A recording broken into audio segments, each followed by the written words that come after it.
Bienvenue dans la pause fitness, le podcast sur la musculation, la nutrition et le style de vie. Je vous propose un nouvel épisode tous les mardis à 8h tapante. Vous pouvez le retrouver sur toutes les bonnes plateformes de podcast. À ce propos, vous pouvez également me laisser une évaluation, c'est ce qui m'aide le plus, directement sur la plateforme de podcast de votre choix. Vous avez également tous les jeudis à 18h sur ma chaîne YouTube Fitness Miss, une vidéo où je réponds à vos questions, ce qui peut vous permettre de mettre un visage sur la voix. Pour ceux qui sont passionnés comme moi, qui aiment bien aller plus loin que les petites recommandations qu'on voit à droite à gauche, je sors tous les dimanches à 10h du matin sur mon site www.fitnessmiss.fr un cours vidéo ou une enquête sur un sujet qui me passionne, que ce soit les hormones, que ce soit l'entraînement, la diététique, le sommeil, peu importe, ce sont toujours des sujets poussés avec un document plus une vidéo pour justement avancer petit à petit chaque semaine. Donc ça, c'est tous les dimanches à 10h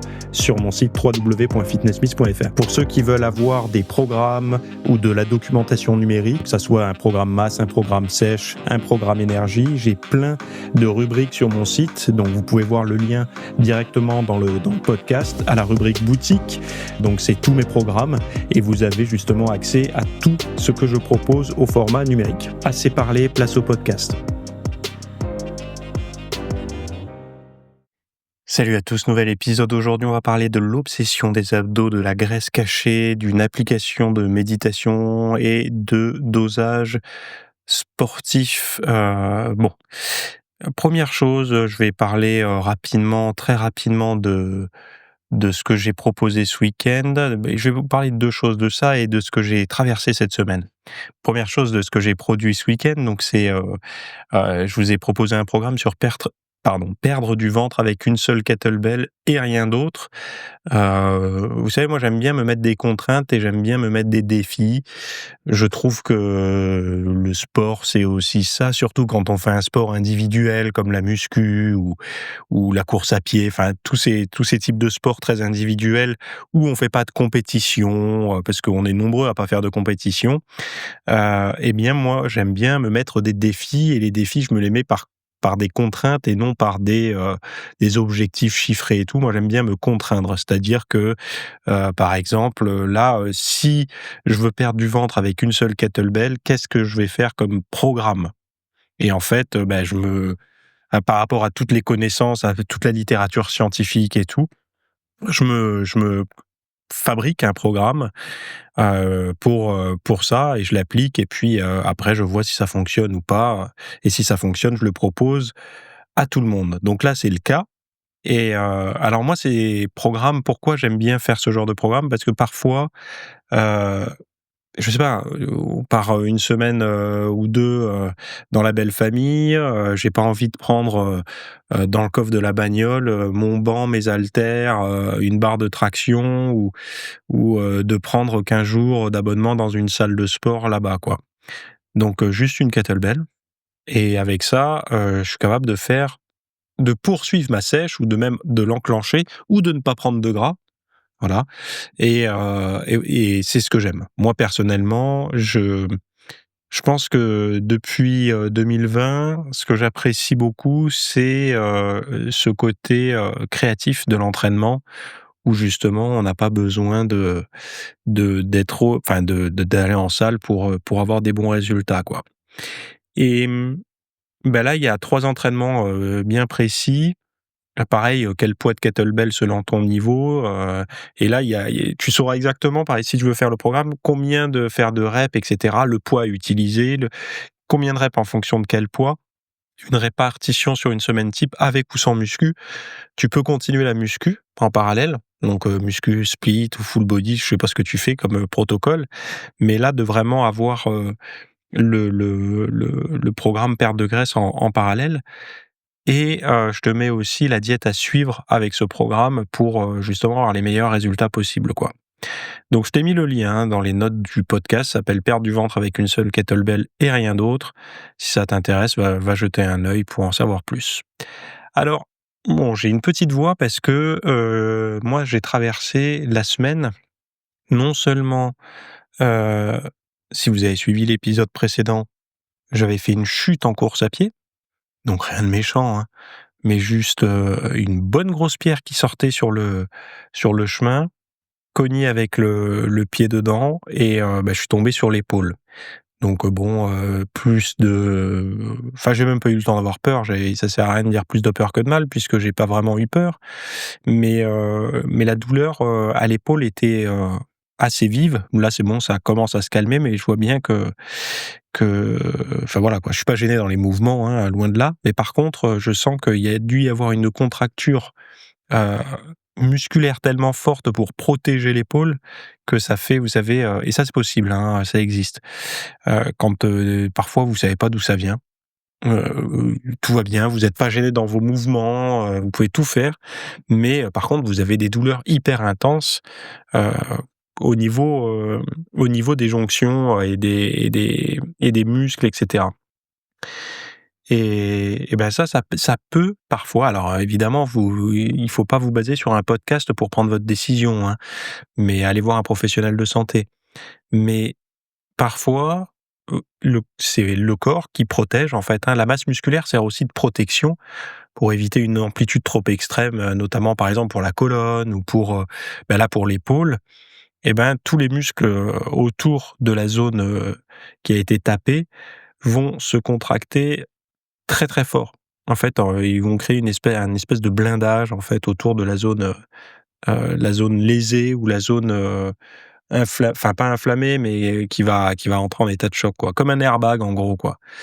Et ça, on en parle assez peu souvent, mais c'est quelque chose qui se voit, alors si les professionnels de santé, eux, ils en parlent, hein, ils expliquent quoi quand il y a pas d'autres, explications, souvent c'est celles-là qu'ils retiennent en cas de douleur.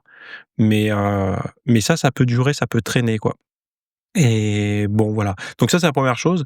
Donc et comme si ça suffisait pas, j'ai chopé le Covid par-dessus. Donc là, le Covid, là, dans ce moment, c'est le variant, Frankenstein ou je sais pas quoi, enfin bon bref. Heu, il m'a mis KO. Il m'a mis KO, une soirée, hein, c'est pas non plus, avec la fièvre et tout, mais du coup, je voulais vous partager quelque chose, alors pas un traitement, attention, je suis pas il y a rien de tout ça ici. Moi, j'ai suivi, les règles, c'est-à-dire repos, si c'était trop désagréable, un anti-inflammatoire, non stéroïdien et puis, bien m'hydrater. J'avais fait un gros bœuf bourguignon, donc il y avait du bouillon. Je me suis nourri un peu de bouillon pour essayer parce qu'à un moment donné, on se déshydrate quand même et puis pour apporter un petit peu de micronutriments, je prenais un peu de bouillon en plus, mais bon, globalement, j'ai réussi à bouffer. Heu et en fait, je me posais des questions, je me suis dit: «Mais c'est marrant parce qu'une fois que la fièvre est passée, une fois que bon, on n'est pas d'entrée de jeu bien», on a tous remarqué quand on chope une saloperie, la grippe, le Covid, bon, on sent que bon, il y a le moment où on est dans le dur, ensuite il y a le moment où on évacue un peu et puis, il y a l'après et cet après où on se dit: «Ça y est, c'est enfin ça s'est barré». Mais dès qu'on commence à s'activer un petit peu, on sent que, ouh là, il y a le cerveau qui suit pas le corps, quoi. Il y a un truc qui se passe, il y a un décalage, quoi. On a des vertiges, tout simplement. Et j'ai voulu savoir pourquoi on avait ces vertiges. Parce que la fièvre n'est plus là, on a l'impression que le virus, il s'est barré et ça vient d'où?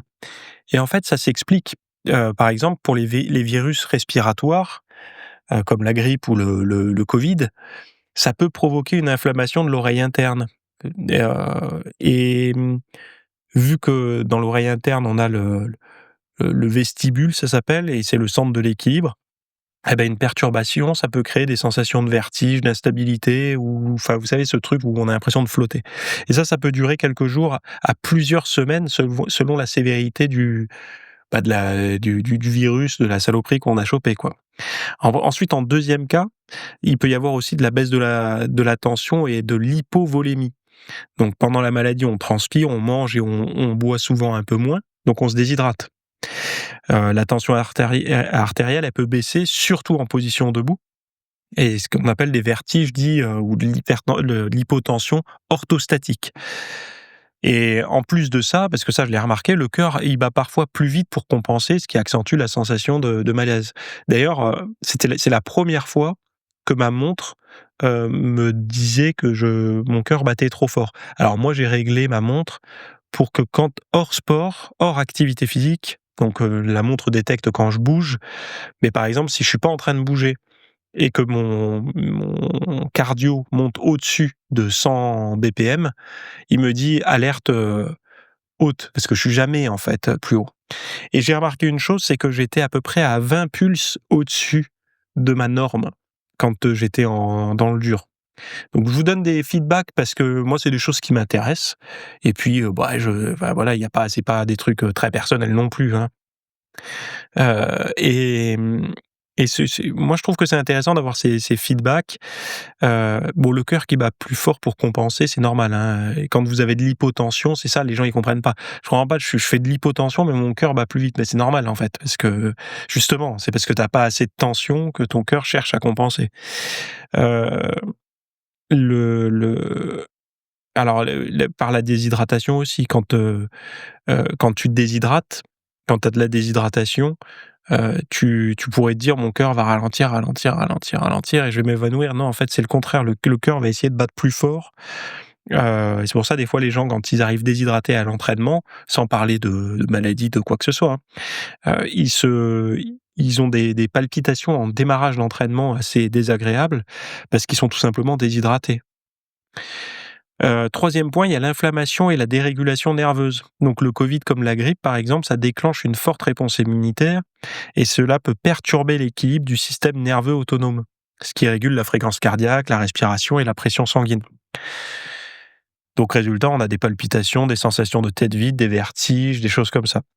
Donc tout ça, en fait, c'est un feedback, c'est un effet secondaire, un dommage collatéral dont personne ne parle réellement, hein, mais qui est bien là et c'est pas fini, hein. Après, il y a la fatigue générale et la faiblesse musculaire, puisque, faut vous dire une chose, c'est que quand vous avez une infection virale, ça épuise, beaucoup les réserves énergétiques, notamment le glycogène, les micronutriments et tout, et les muscles posturaux, ils fatiguent plus vite. Il y a une impression d'instabilité, surtout quand on se lève ou qu'on marche. En plus, on a moins de glycogène, donc du coup, on se retrouve à avoir, on se dit: «Oh attends, j'ai fait quelques pas, ça brûle, je sais pas, j'ai l'impression de pas avoir de jus dans les cannes», et bah, ça vient de ça en fait, hein, ça épuise le glycogène. Heu et puis, il y a également autre chose, c'est on est, enfin moi en tout cas, je vais pas parler pour tout le monde, mais moi et je sais beaucoup d'entre vous, on vit pas la maladie ou les virus comme ça de la même manière que beaucoup de personnes. C'est-à-dire qu'il y a beaucoup de personnes qui, bon voilà, un virus et tout, c'est l'occasion de se mettre en télétravail, donc ça moi je suis plutôt pour le télétravail, et 2, c'est un moyen de se mettre un arrêt maladie ou quoi que ce soit. Bon, ça par contre, je trouve pas que ça soit, enfin si, quand, c'est nécessaire, oui, mais bon, quand les gens sont contents d'être malades pour pouvoir se mettre en arrêt maladie, là, je trouve ça bizarre. Mais, enfin, je l'ai fait moi quand, j'avais, 15 ans pour pas aller au cours de flûte, mais c'est tout. Après, quand on avance, il faut, enfin bon, bref.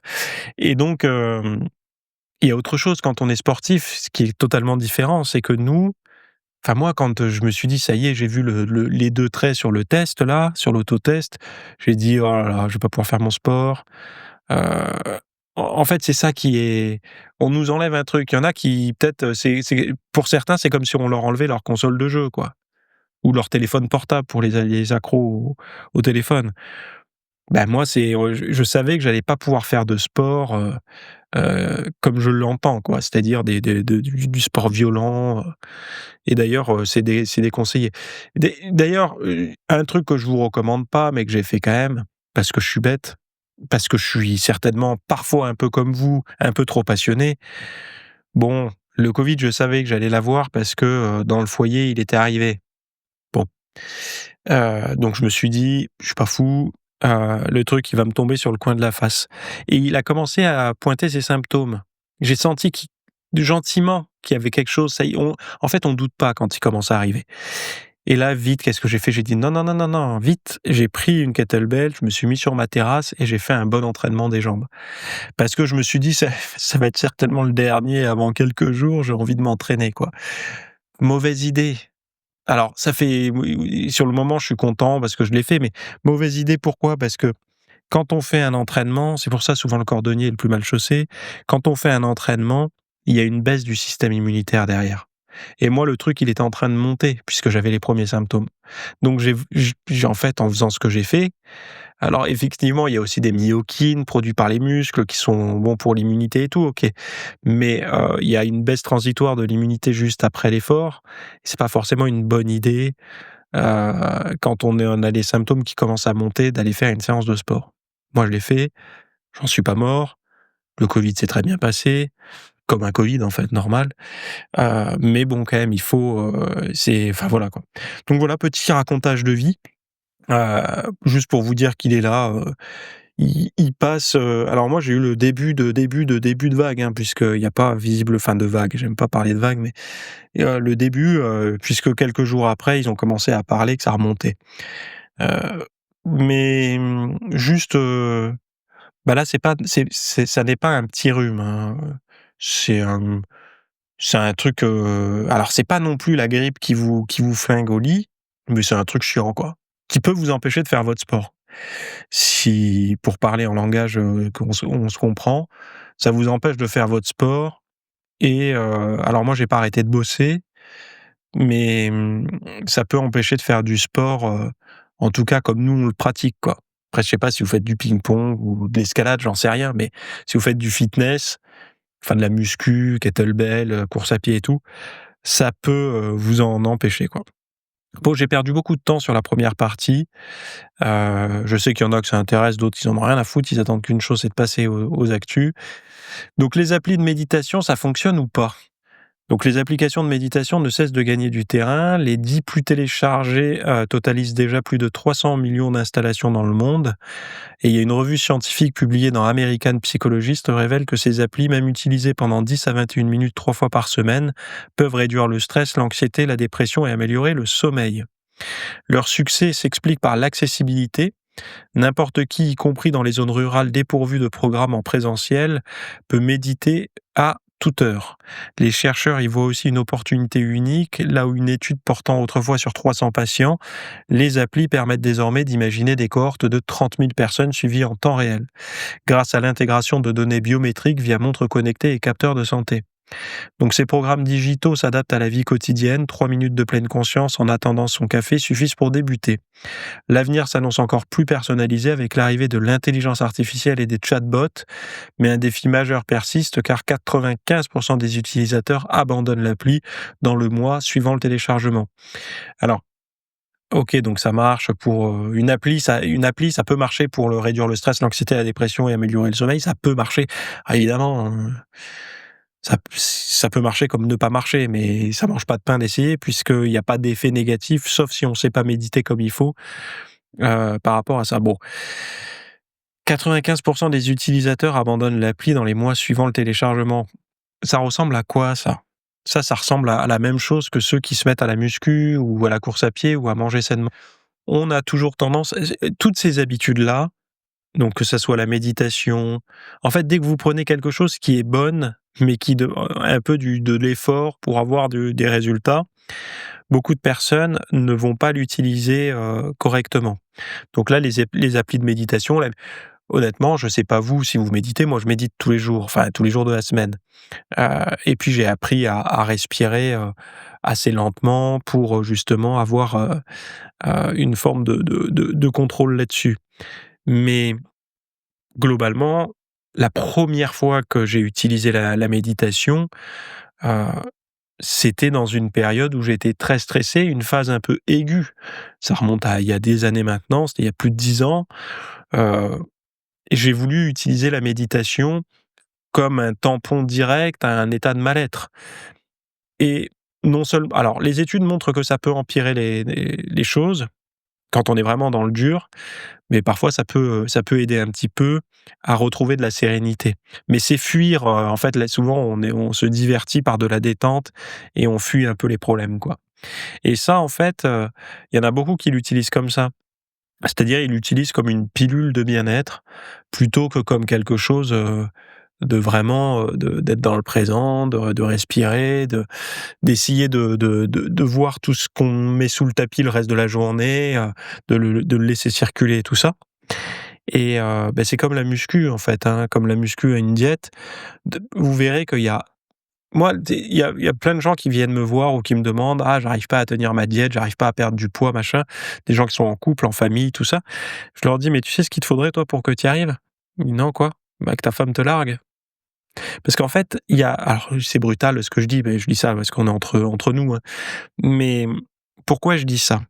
Parce qu'en fait, il y a les objectifs quand on est, célibataire et quand on est en couple, vous verrez que c'est pas du tout la même chose.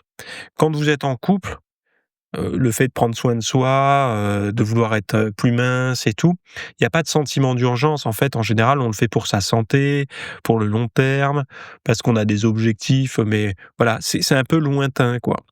Alors que quand on est, heu, célibataire, là, il y a une forme d'urgence, d'acceptation de l'autre, quoi, et d'urgence d'être en couple, d'urgence donc on veut vous savez, on reste des animaux, hein, au fond, on sait qu'il y a une partie physique et esthétique, dans l'équation des relations, on a beau mettre toute la moraline, toute la bienveillance qu'on veut par-dessus, on reste quand même des êtres, on se jauge, on se scrute, on se juge et l'apparence physique, ça compte. On sait très bien que si on a un corps attractif, on sera, heu, plus susceptible de rencontrer que si c'est pas le cas et donc en fait, un désir on n'est pas plus du tout sur un truc santé, quoi. Quand on est célibataire, on est sur un truc vraiment purement esthétique, superficiel.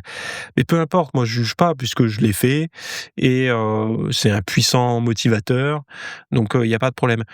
Mais souvent, ce sont aussi des personnes qui si on est extrêmement comme ça, c'est-à-dire, des phases de 3 mois quand on est seul ou, on se met à fond et puis après, dès qu'on est en couple, c'est bon, je suis dans l'enclos, je suis rassuré, il peut plus rien m'arriver et ben là, on s'empâte et tout. Il y a des gens qui ne tirent jamais de leçon, hein, de ces erreurs-là. Ils recommencent à chaque fois, ils repartent à zéro et tout. Et donc, c'est pour ça que j'avais répondu, «Toi, pour que tu y arrives, il faudrait que tu te fasses larguer». C'est brutal, mais c'est pour montrer que déjà, ça peut arriver à tout le monde, hein, de se retrouver seul et c'est pas une honte, c'est voilà, c'est la vie, elle est comme ça aujourd'hui, enfin, je pense qu'aujourd'hui, on a tous vécu une séparation plus ou moins douloureuse, hein, en fonction des situations, mais et très souvent les choses, un peu extrêmes qu'on n'arrivait pas à mettre en place, ça bouge dans ces situations-là.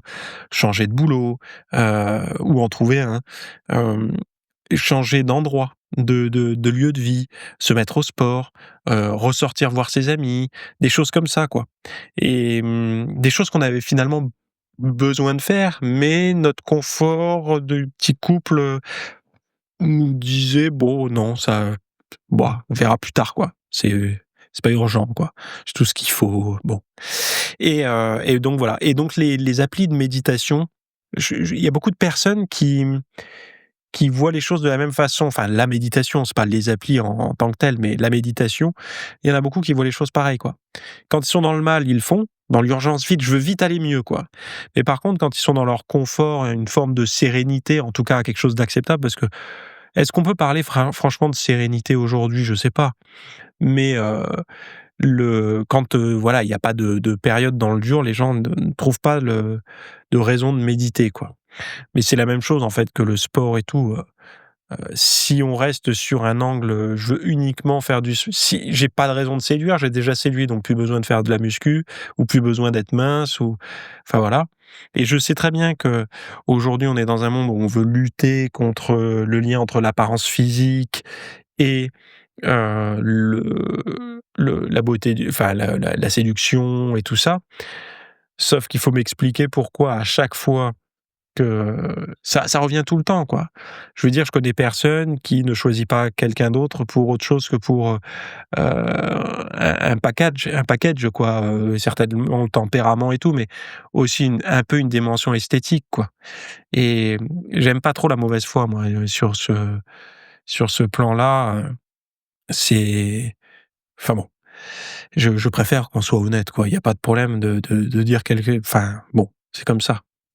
On a une part d'animal en nous, évidemment, on a mis une bonne couche de cortex, pour, qui ça a permis de créer de la morale, ça a permis de créer, des valeurs, tout ça, mais il faut pas oublier qu'il y a une part de nous, qui instinctive et tout ça et pour l'instant, elle est encore très, très puissante. Je dis pas dans des milliers d'années, c'est ce que ça sera, mais en tout cas aujourd'hui, on le voit bien, hein, qu'il y a une part d'animal en nous, dans tout un tas de domaines, hein.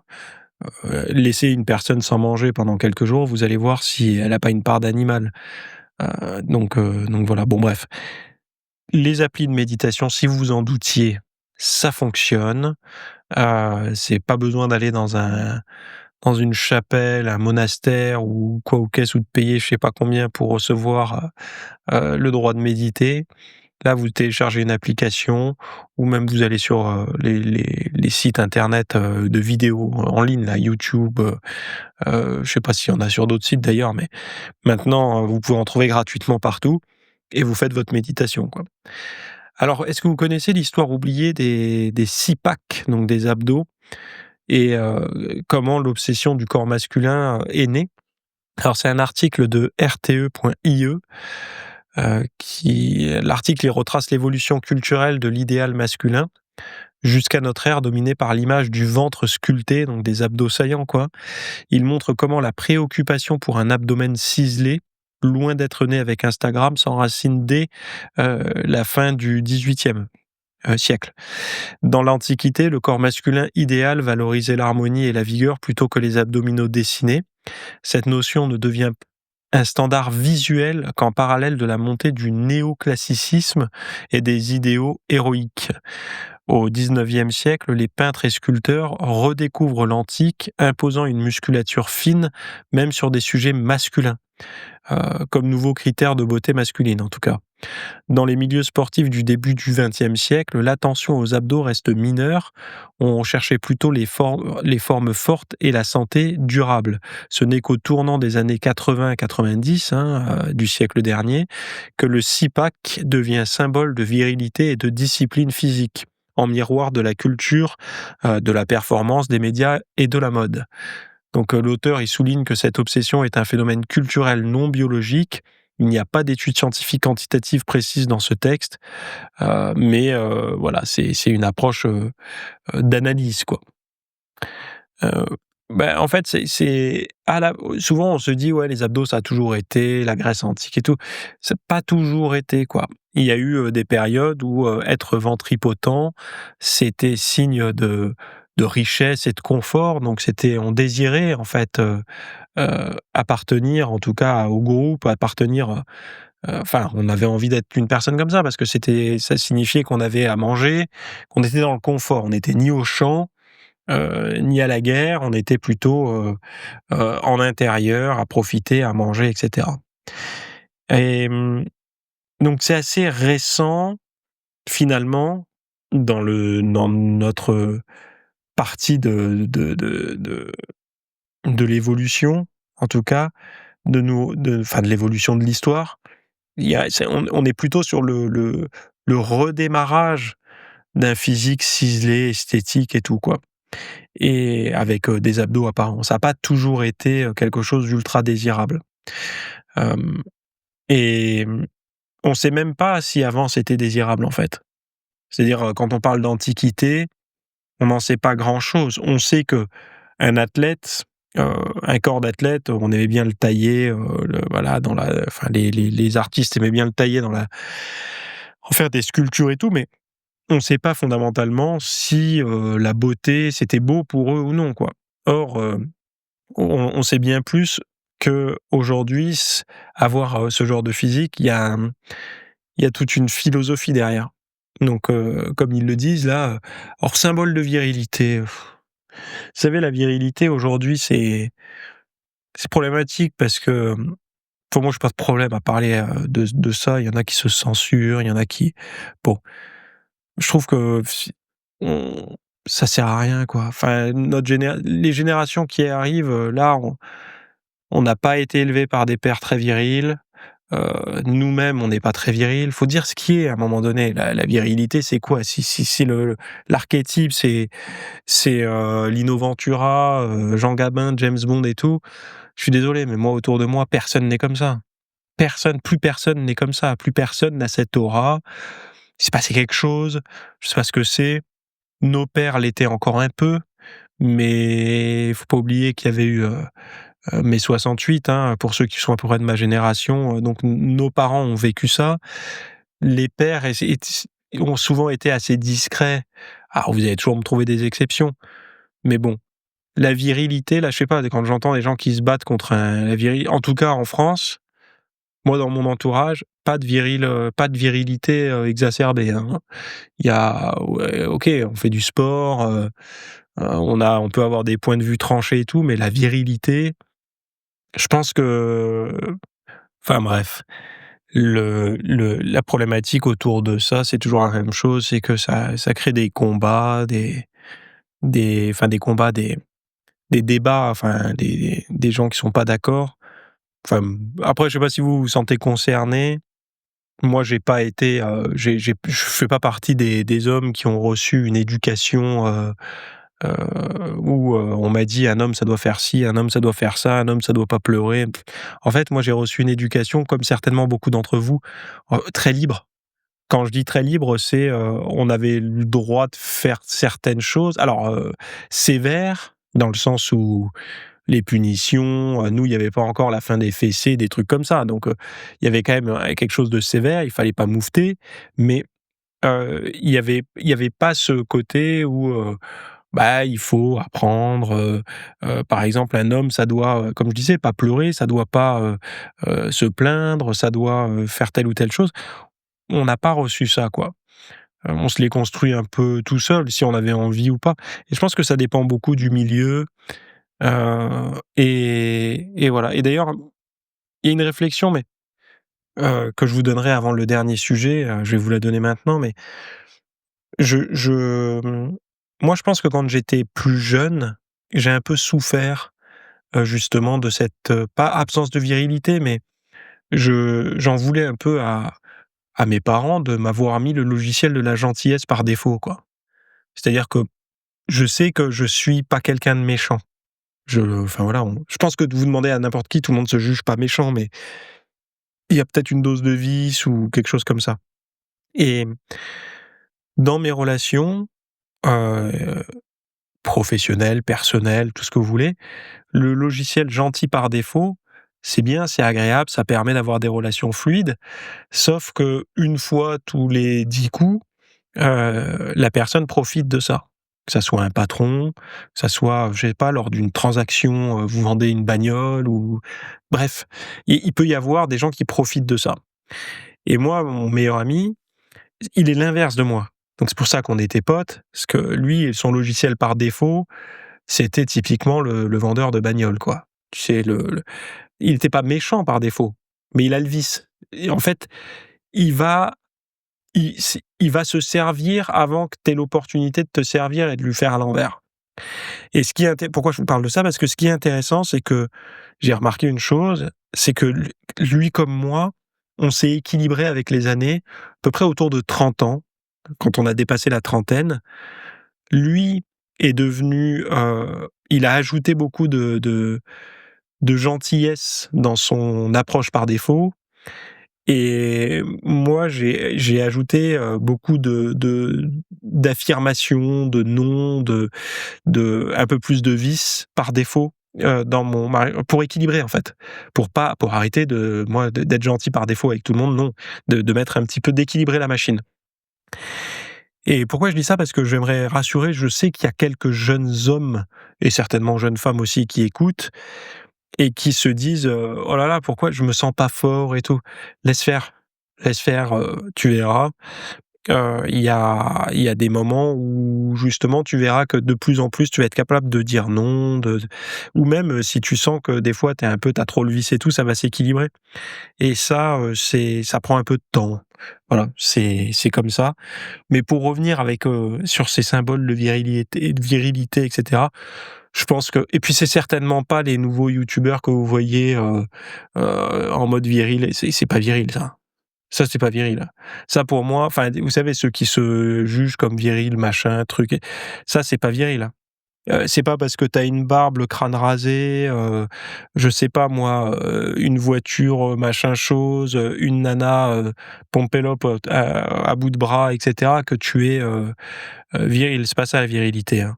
Tu peux être viril avec du bide, une calvitie, il y a pas de problème, hein. Donc c'est ça n'a rien à voir ave en fait, ça, c'est la même chose que de comme je prends toujours le gars qui a une, alors je vais prendre un autre exemple, mais qui a une 207 HDI avec le plus petit moteur et qui l'habille tout en GTI, ou en RC, en super, voilà, avec, un gros pot d'échappement et tout pour faire beaucoup de bruit et tout. C'est ça en fait la virilité, en mode Instagram et YouTube, c'est je t'envoie beaucoup, à l'image, mais en réel, il y a rien quoi. Il y a que dalle, c'est pas enfin voilà quoi.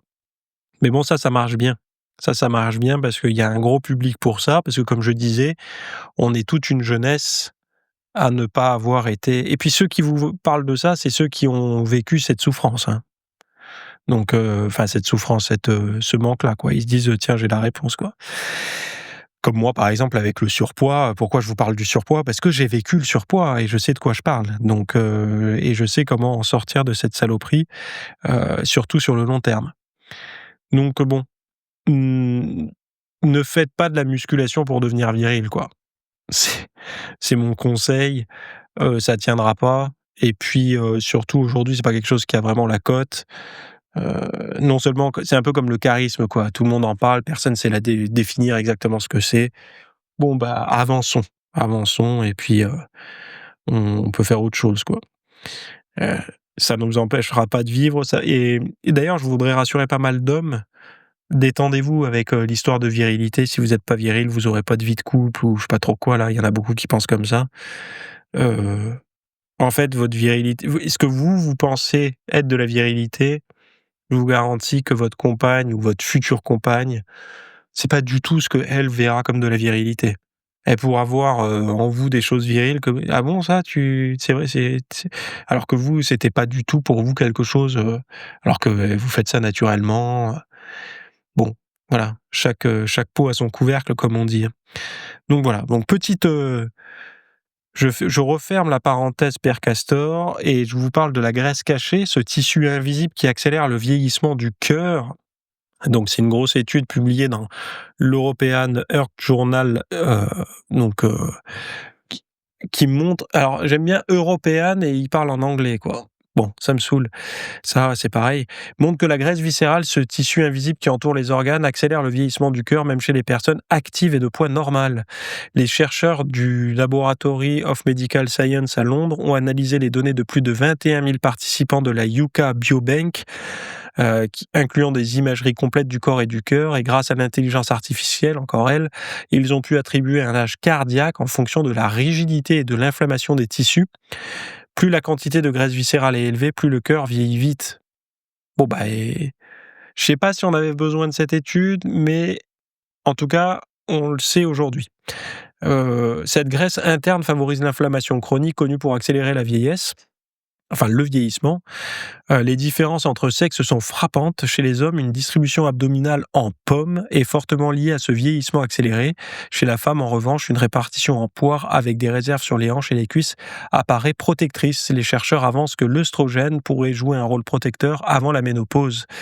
Donc l'indice de masse corporelle se révèle insuffisant pour prédire ce risque, car certaines personnes de poids normal stockent beaucoup de graisse viscérale. C'est pour ça que j'en parle parce que la graisse viscérale, souvent, c'est des gens, ouais, ça passe, regarde, il fait, mais c'est pas grave, il fait du sport. Vous savez, les mecs qui ont des gros bras, mais un gros bide aussi. Non, non, ça va pas, en fait, hein. C'est pour ça qu'on en revient toujours à la même chose. Quand les gens vous disent on peut être en surpoids et en bonne santé, je comprends pas. Parfois, des personnes qui sont censées être sérieuses dire ça, puisque toutes les études montrent, enfin toutes, on va toujours en trouver une qui dira que non, mais globalement, les études disent que avoir trop de graisse viscérale, avoir un tour de taille trop épais, soit la personne est déjà en mauvaise santé, soit en fait, on peut statistiquement prédire qu'elle va le devenir, très rapidement. Donc je ne comprends pas qu'il y ait encore aujourd'hui, qu'il n'y ait pas une séparation en fait, entre image de soi, acceptation, tout ça, et santé. C'est-à-dire qu'on a mis dans le bocal de la bienveillance des marqueurs de santé.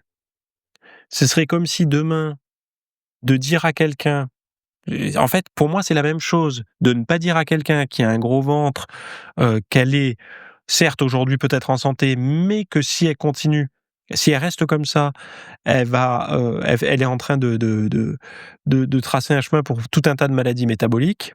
Si on est médecin, hein, c'est sûr que dans la rue, vous n'allez pas arrêter quelqu'un lui dire ça, mais le médecin, il faut qu'il ait le droit de dire ça. Parce que moi, je vais prendre un parallèle simple. Ce serait comme demain, vous allez chez votre dermato. Vous avez un gros grain de beauté sur le front, qui est pas beau du tout. Pas beau, pas beau, pas beau. Donc pas beau, ça veut dire quoi? Ça veut dire que le dermato a un gros doute dessus, quoi. Et ben, en fait, il dit: «Ouh là, je vais pas lui dire qu'il a un grain de beauté pas beau sur le front, parce que je voudrais pas le vexer», alors que là, aujourd'hui, il a pas le cancer, quoi. Il est bien. Vous voyez moi, c'est la même chose pour moi et je comprends pas pourquoi on y met de la mo beaucoup trop de morale sur le tour de taille et assez peu finalement sur, «Attention, faut te faire enlever ce grain de beauté». Mais je t'emmerde, j'ai envie de le garder celui-là, je l'aime bien, fait partie de mon identité, je m'accepte comme je suis. Oui, mais peut-être, mais en fait, si tu le gardes, tu vas développer une vacherie, qui va t'emporter, quoi et donc c'est pour moi, c'est un peu la même chose et on a tellement après on paye aussi le prix d'années de corps valorisés, de machin, et bon, on paye aujourd'hui la facture, quoi. On paye aujourd'hui la facture de ça, puisque on est arrivé, je pense, à l'extrême, c'est-à-dire au truc le plus risqué, c'est-à-dire qu'un professionnel de santé ne puisse plus dire: «Attention, là, il va falloir faire quelque chose» et je vais même aller plus loin. Vous savez, si demain je vais reprendre le cas du grain de beauté et du surpoids. Si demain vous allez, je sais pas, admettons, vous connaissez quelqu'un qui a eu un grain de beauté qui a dû faire enlever parce qu'il était pas beau ou même vous, ça vous est peut-être arrivé. Donc vous savez à peu près, à quoi ça ressemble parce que vous avez déjà vu sur vous et ben, vous allez voir votre collègue de travail et puis vous prenez le café et vous voyez que dans le cou, il en a un qui ressemble étrangement à celui que vous vous êtes fait enlever. Qu'est-ce que vous faites? Vous lui dites rien? Si c'est votre collègue, hein, je parle pas, c'est un mec dans le métro que vous connaissez pas, votre collègue de boulot avec qui vous parlez de vos vacances et tout. Vous allez lui dire: «Mais là, je veux pas t'inquiéter, mais moi j'avais le même, je me le suis fait enlever parce qu'ils avaient un doute et heureusement parce que» enfin voilà quoi. «Donc je te va voir ton dermato». Vous allez lui dire. Pourtant, ça vous viendrait pas à l'idée, là, vu le bide que tu as, attention parce que là, au niveau cardiovasculaire, c'est pas bon, moi mon oncle était comme ça, il est parti d'un infarctus très tôt, quoi. Vous allez pas lui dire. Pourquoi? Parce qu'il y a encore ce côté esthétique. Pourtant les 2 cas, c'est un grain de beauté, c'est sur la peau, c'est l'apparence et là, c'est l'apparence aussi, le tour de taille. Mais on a vraiment mis quelque chose en fait, on a rendu tabou le fait de parler du poids de corps. Du poids de corps, du surpoids et tout. On l'a rendu tabou dans le je dis pas tabou au niveau moral ou quoi, au niveau, de la conversation, de l'esthétique, de l'acceptation, tout ce que vous voulez. Tabou au niveau santé. C'est-à-dire que même de dire, «C'est pas santé», c'est stigmatisant. Pourquoi? Parce qu'en fait, quelle est la différence entre le grain de beauté et le surpoids? Parce que globalement, le grain de beauté, on dira pas que c'est de votre faute. Sauf si vraiment, vous êtes maçon, ou une mamie retraitée dans le sud de la France, avec les cheveux, roses, et la peau complètement, cramée, parce que vous passez vos journées au soleil. Mais globalement, si vous vous surexposez pas au soleil, on pourra pas trop vous dire: «Ah, c'est de votre faute, vous aviez qu'à faire attention».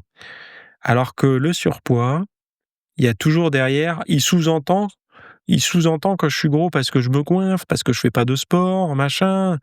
Donc il y a un côté où en fait, vu que le surpoids, il y a une part de responsabilité beaucoup plus grande, on va se dire enfin moi, j'ai eu une grosse part de responsabilité. Enfin, en fait, j'avais toute ma responsabilité quand j'étais en surpoids.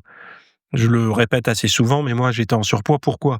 C'était pas faute à un mauvais alignement des planètes, c'était faute à quand je faisais mes courses, je mettais des pâtes blanches, de la crème, des lardons, des choses comme ça dans mon caddie, et en fait, à chaque repas, j'avais pas envie de manger des choses qui avaient un goût fade ou quoi, donc je me faisais que des trucs, pour faire remonter ma jauge de plaisir parce que ma vie, elle était pas forcément très satisfaisante et 3 fois par jour, matin, midi et soir, j'avais une occasion de faire remonter un peu mon niveau de plaisir.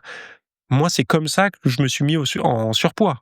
C'est tout. J'avais envie de manger ce que j'aimais, j'avais pas envie de manger des choses que j'aimais pas forcément, c'est tout. Et personne d'autre que moi ne faisait mes courses, personne d'autre que moi ne rangeait ces aliments-là dans mes placards, personne d'autre que moi ne les cuisinait, personne d'autre que moi ne mettait 2 ou 3 poignées de gruyère sur les pâtes plutôt que zéro. Donc j'étais pas sous emprise de quelqu'un au-dessus de moi, non, c'est moi qui faisais ça. Donc j'avais une part de responsabilité et c'est vrai que si on me disait, «Ah, tu en surpoids ou quoi», parce que moi j'étais dans un milieu professionnel pour le coup où les mecs, entre nous, on se mettait des béquilles assez facilement, heu, bah, je pouvais m'en prendre qu'à moi-même. Je faisais pas de sport, je bouffais trop, point. Mais ça, c'est moi. Après il y a des gens chez qui peut-être c'est autre chose. Mais moi en tout cas, dans mon cas, dans mon surpoids, dans mon obésité modérée, puisque j'avais un IMC au-dessus de 30, la responsabilité, c'est reposée sur mes épaules, pas sur celles de je sais pas trop quoi. Après, chaque cas est certainement différent. Bon, je vous invite à aller voir, justement perdre du ventre avec une seule kettlebell parce que vous savez que moi depuis cette période, mon obsession, c'est de me maintenir en forme. Donc, quand je vous parle de cette période, c'était 2004-2005, hein, donc c'était pas du tout hier ou voilà, donc quand vous entendez des gens, les régimes, les programmes, machin, ça marche pas, on revient toujours à l'équilibre. Ne enfin, attention, danger. Moi, ça fait 20 ans, hein, les gars, donc ça va. Ou alors j'ai créé un nouvel équilibre. Aujourd'hui, j'ai passé plus de temps de ma vie, à faire du sport qu'à ne pas en faire. Donc donc voilà, un peu d'optimisme, un peu d'espoir quand même. On peut très bien changer ses habitudes et même quand on est en couple, puisque moi ça fait des années maintenant que je le suis et on peut garder, j'aime pas dire discipline parce que dès on parle de discipline, ça fait tout de suite, ouh là là, ça doit être c'est difficile, enfin discipline difficile on entend en fait. Moi quand j'entends discipline, j'entends difficile. Pas de discipline. La clé, c'est de faire ce qu'on aime. C'est pour ça que je dis toujours aux gens: si vous n'aimez pas aller vous faire de la muscu en salle, ne prenez pas un abonnement en salle. Vous vous achetez, du matos, vous vous entraînez chez vous. Si vous n'aimez pas vous entraîner chez vous, ben vous allez, je sais pas, chez un pote ou qui est partagé sa salle, son home gym ou vous allez sur un parcours de santé avec des barres de traction et tout. Après une chose est sûre, c'est que si vous voulez faire des programmes vraiment qui envoient du lourd, qui fonctionnent bien, il faut avoir résistance additionnelle et d'ailleurs, même ceux qui font du poids de corps, ils viennent, ils s'achètent un gilet lesté, ils ont parfois des élastiques, des trucs comme ça. Donc le poids de corps pur, vous serez limité à un moment donné et en plus de ça, souvent, vous êtes obligé de taper tellement de répétitions pour avoir le même résultat qu'avec 10-12 reps, juste avec un peu de poids. Donc parfois, c'est con parce que de sursolliciter, un mouvement, de faire, des milliers de répétitions, par exemple de traction ou quoi, bah, vos articulations, vos tendons, vous allez les user plus vite que si vous en faites moins, mais avec plus lourd, en fait.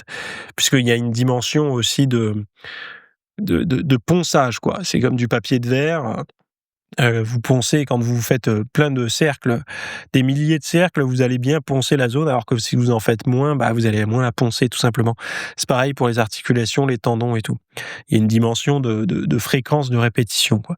Donc faut trouver c'est pour ça le juste milieu, c'est d'avoir le bon poids avec, le bon nombre de reps, quoi. Bon, si ça vous intéresse et que vous avez envie de vous entraîner, ni en salle, ni en home gym avec des haltères et tout, mais avec juste une kettlebell, parce que pour vous, c'est le truc ultra minimaliste, que vous avez envie de faire, pour perdre du bide, je vous ai mis de quoi faire dans les notes de ce podcast.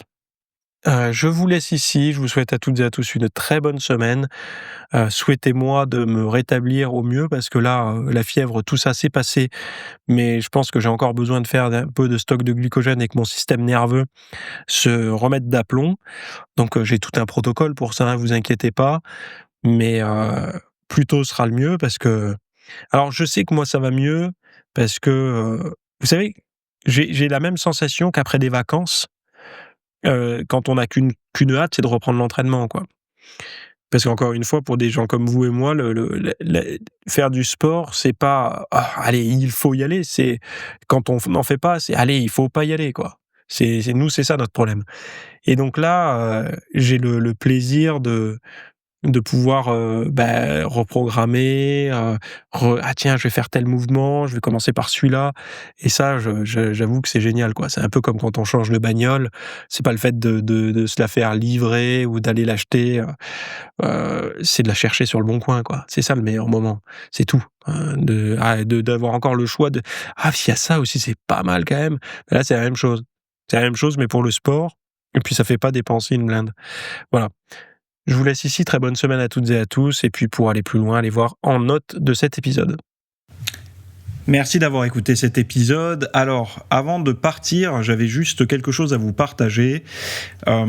C'est vrai que vous avez peut-être des temps morts à meubler, que ce soit des temps de trajet dans les transports en commun, du cardio un petit peu long sur un tapis de course, ou alors tout simplement envie de remplacer les programmes que vous avez la soirée pour de l'apprentissage. Vous êtes peut-être adepte des émissions, des documentaires, des reportages, etc.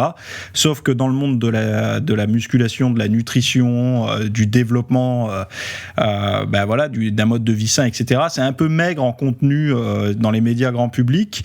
Et donc, ce que je vous propose, moi, personnellement, c'est d'aller faire un tour dans la bibliothèque alors, c'est un Netflix version fitness privée qui vous coûtera moins cher qu'un lavage auto au rouleau par mois. Et là, vous avez vraiment tous les sujets. Alors, c'est plein de cours que je propose. Il y en a déjà plus de 300. Ce sont sur le sommeil, sur les hormones, sur la nutrition. Donc ça peut être pourquoi on a faim, pourquoi on n'arrive pas à tenir un régime, comment faire, quelles sont les solutions, mais aussi d'anatomie pour l'entraînement, des programmes d'entraînement. Donc tout ce qui est lié à la perte de graisse, si vous avez du gras sur le bas du ventre depuis des années, ou alors si vous avez du mal à prendre de la masse musculaire, tous ces sujets du plus connu, entre guillemets, du plus recherché au plus pointu. Tous ces sujets sont largement abordés dans cet espace VIP. Donc, pour rappel, pour y accéder, vous avez un lien en description. Si vous ne le trouvez pas, vous allez sur www.fitnessmiss.fr et vous faites devenir membre. Voilà, vous trouverez sur le site. Et vous accédez à ce contenu caché que vous pourrez écouter partout. Voilà, je vous laisse ici. Très bonne fin de journée à tous.